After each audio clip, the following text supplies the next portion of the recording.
para naman iparinig sa atin ang kanilang magandang awitin ng pahina. Let's all welcome Lynette! Ikaw ang masasayang pahina ng buhay ko. Kinikilig, nalikalig ang aking pusa. Binigyan mo ng kulay ang kabanatang ito. Sa bawat pahina, sana ika'y kasama ko.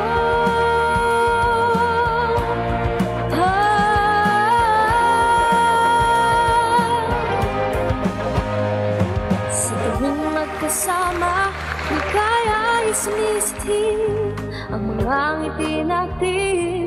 Walang kapantay ang kwento ng pag-ibig natin. Sana'y walang hanggan. Bida ka sa pahina, tanging ikaw lang. Di ko iniisip ang katapusan. Basta't nandyan ka, lahat makakayanan. Bukas pangarapin natin ng magsama. Hawak sa bawat hakbang, di bibitaw kailanman. Ikaw ang masasayang pahina ng buhay ko. Kinikilig, italig ang aking pusa. Binigyan mo ng kulay ang kabanatang ito. Sa bawat pahina, sana ika'y kasama ko. Ang mga sandali nating magkasama ay kayamanan na kailan may di mawawala. Puno ng mga alaala at pangarap. Ang bawat pahina sa puso'y mananatili. Ikaw at ako lamang. Ikaw ang masasayang pahina ng buhay ko. Kinikilig, nalikalig ang aking pusa. Binigyan mo ng kulay ang kabanatang ito. Sa bawat pahina, sana ika'y kasama ko. Punuin ang bawat pahina ng masasayang alaala. Kunin ito,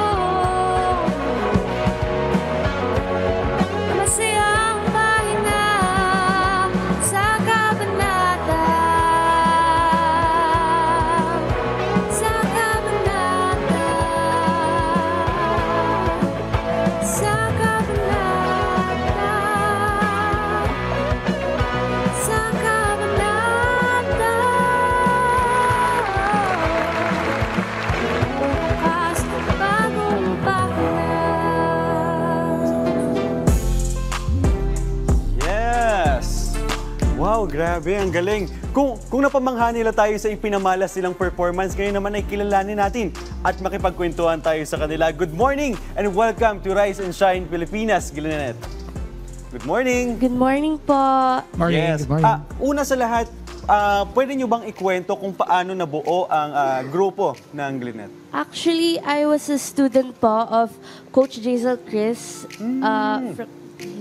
From the Voice Academy of the Philippines. Okay. And eventually, sinama niya na din po ako sa mga gigs and I played along with them sa mga TV shows, gigs, and ayun po. Napalitaan ko, Lynette, you are 14 years old. 14 po. Grabe, nagulat ako. Ang boses talaga, no?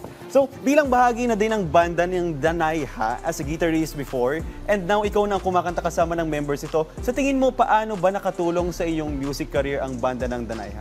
I'm very thankful for Danaya po. Sila po yung tumulong po sa akin na i-improve po yung skills ko and confidence when performing on stage. And without them, di ko po masashare yung music ko po. And they're like family to me po. Okay. Iba talaga kapag family, no? Yung touringan nyo. Ano? Opo. You will be more successful talaga in life. And nabalitaan ko, you have a debut single which is entitled Pahina. Ano ba ang message ng kwento or ano bang meron dito sa kantang to? It talks about the unforgettable, memorable times and memories with your loved ones, whether it's your family, that special someone po. Actually, it was a poem po na ginawa ng mom ko for my dad. And nagustuhan ko po, so ginawa po namin siyang kanta. I've always dreamt of having my very own song, kaya finally, here it is. Okay, grabe. It is a poem. So meaning, Opo. may kwento talaga siya, no? Opo. And that's good na ginawa mo siyang kanta. No, marami tayong may inspire pa niyan, ano? So, ano ba ang mga dapat abangan na ating mga ka-RSP na mga upcoming gigs mo or events? May events ba kayo? Please do invite them, the viewers, to support your group. Katatapos lang po nung gigs po namin for the launch of my latest single, my debut single, Pahinan. I would like to invite everyone to follow my page, Glynette. It's on Facebook. And also my single, Pahina. Yes. It's also available on all streaming platforms such as Spotify and Apple Music. And I think we have a lot of gigs here in store. Hindi lang para sa Glynette, para sa Danaya rin at sa Tara. Okay. So for Glynette, we have November 18 sa Millenia PH, November 30, Pit 88, December 9, Millenia. Then ang Danaya naman, we will be at Robinsons Metro East on October 22, Pit 88, October 24, October 26, Kapitan Moy, November 24, Turquoise Production Anniversary. And for Tara, this Friday, we will be at Usok Bar, Quezon City. November 11, HTV Philippines. November 30, Pit 88. December 9, Millenia. Hindi kami ganong busy, di ba? Yeah. Grabe, ang daming events, ano? So, ayun po, by the way, ano pa sa tingin mo yung masasabi mo sa mga sa mga nanonood nating viewers, sa mga kabataan, ano pwede po nating ma-inspire katulad mo? Sa dreams niyo po, Just keep going, ganon. keep Just going. push through. Okay. So sige, pwede mo natin pakilala yung mga kasama natin sa banda?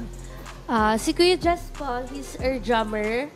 Si Kuya Ruben, he's our keyboardist. And Coach Jaisal Chris on guitars. Okay, so grabe, napakagaling na coach, ano? Opo. Imagine. So, ayun, maraming salamat sa mga pagbibigay ng oras sa amin this Wednesday morning. Glynette at syempre mga ka-RSP, nabitin ba kayo sa kanilang performance kanina? Huwag kayong mag-alala dahil bibigyan ulit natin tayo ng another delightful performance.